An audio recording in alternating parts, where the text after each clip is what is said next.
Have you ever felt a connection so powerful it felt like a secret? A single look across a crowded room that held an entire conversation? This is the story of Clara Bellweather, a woman of modest means, and Edward Blackwood, the Duke of Ashworth, a man bound by title and tradition. It is a story of stolen moments and silent promises, a love that dared not speak its name in the echoing halls of Blackwood Manor. But before we step into that grand estate, let me ask you, what would you risk for a love that was forbidden? The north of England in 1867 was a world of sharp contrasts. For Clara, it was a world of grey skies and endless damp cold.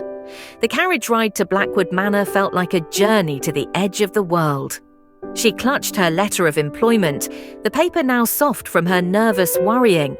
At just 22, she was to be governess to the Duke's young daughter, Isabella. It was a position of great responsibility and her only chance to escape the grim fate of a poor relation in a crowded London house. When the manor came into view, her breath caught. It wasn't a home, it was a fortress of stone, all jagged turrets and windows that looked like disapproving eyes. The air inside was thick with the smell of beeswax and old secrets. She was shown to the nursery wing by a stern housekeeper, Mrs. Higgins, whose lips were perpetually pursed as if she'd tasted something sour. "You will attend to the child," Mrs. Higgins said, her voice like the closing of a ledger. "You will take your meals here, and you will remember your place." And Clara did.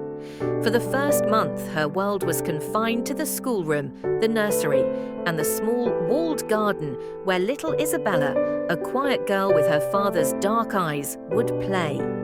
She heard of the Duke long before she saw him.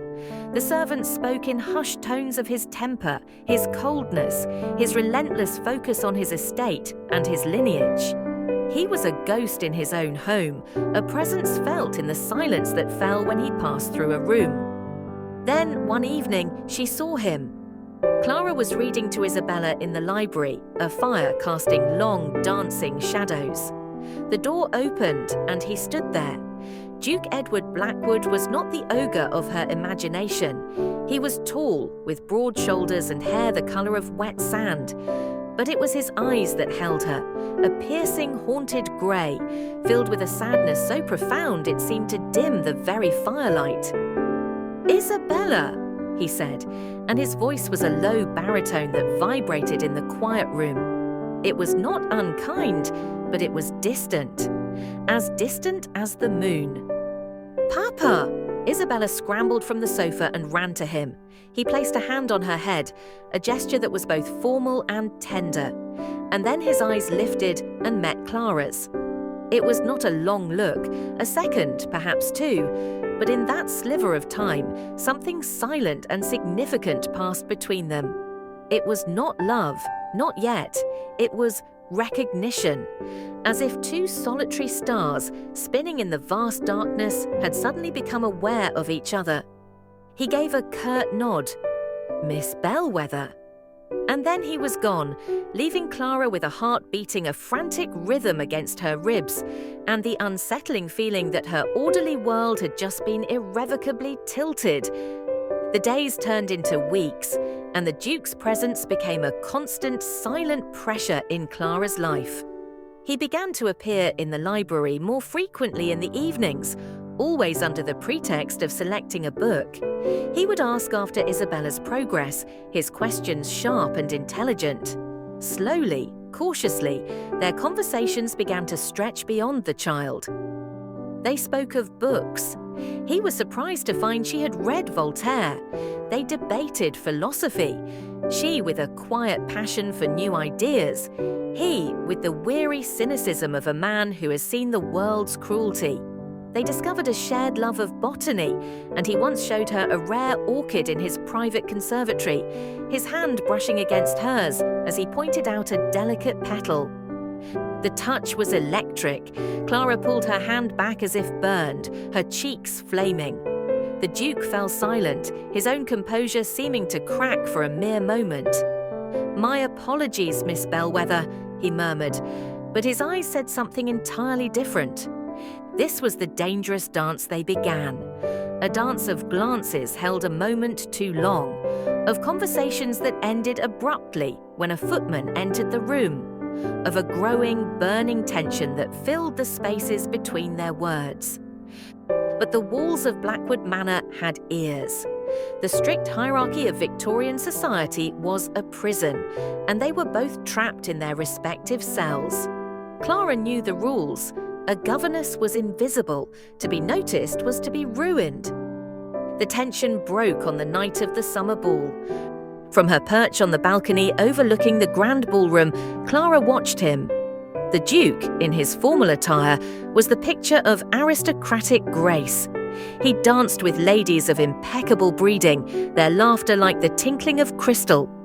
Clara felt a pang of something sharp and ugly, jealousy. She was a ghost at this feast, unseen and unseeable. Later, seeking Eyre, she fled to the deserted conservatory. The moonlight streamed through the glass ceiling, illuminating the exotic plants in a silvery glow. She didn't hear him approach. "Miss Bellweather." She turned. He was there, his face etched with a turmoil she had never seen before. "Your Grace," she whispered, her voice trembling. He took a step closer. "This farce," he gestured back towards the ballroom, "is unbearable.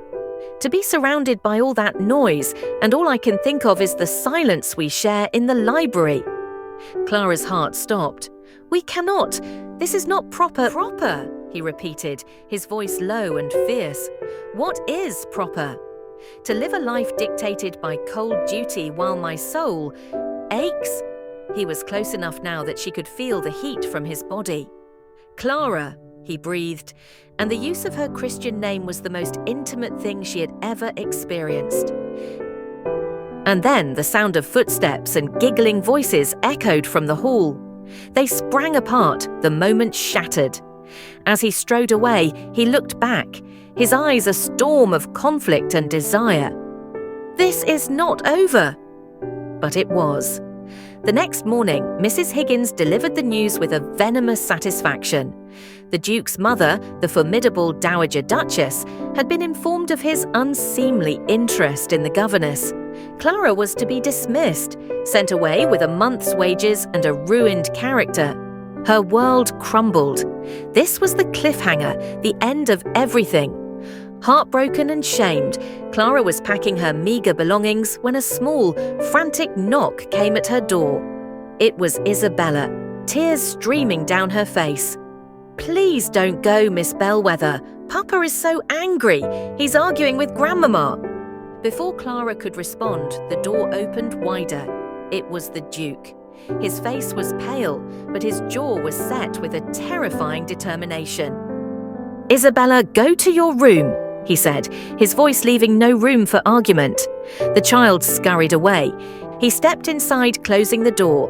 The room seemed to shrink. "Clara," he said, and the word was a plea. "I will not let you go." "You have no choice," she replied, her voice thick with tears. "Your position, your name, my name," he interrupted, a bitter laugh escaping him. "This name is a chain. It forced me into a marriage of convenience that brought me nothing but loneliness until the day my wife died.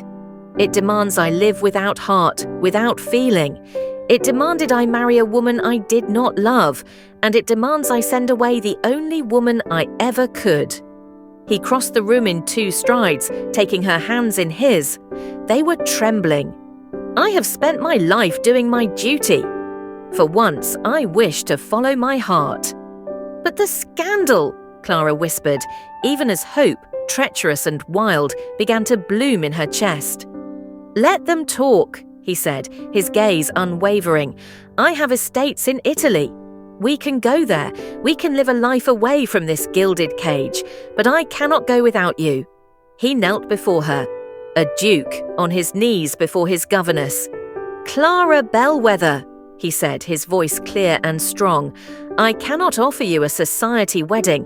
I cannot offer you the approval of the ton, but I can offer you every piece of my heart for every remaining day of my life. Will you have me? Will you be my wife? The tears that fell from Clara's eyes now were not of sorrow, but of a joy so profound it was almost painful. She saw not the Duke of Ashworth, but Edward, a man flawed and lonely who had chosen her against all odds. "Yes," she whispered. "Yes, Edward, 1,000 times yes. They did not live happily ever after in the way of fairy tales." The Dowager Duchess never spoke to her son again.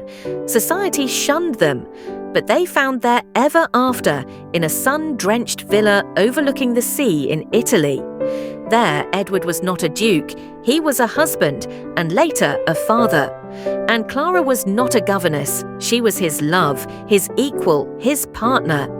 The forbidden love that began in the silent, shadowy library of Blackwood Manor finally found its voice in the warmth of the Italian sun, a testament to the fact that the most powerful stories are not always the ones shouted from the rooftops, but the ones whispered in the quiet and brave enough to cross an ocean to be heard. If this story of Clara and Edward touched your heart, if it made you believe in the power of a love that defies all odds, then you've come to the right place. This channel, English Love Stories, is dedicated to tales just like this one. I have a question for you. What kind of forbidden romance should we tell next?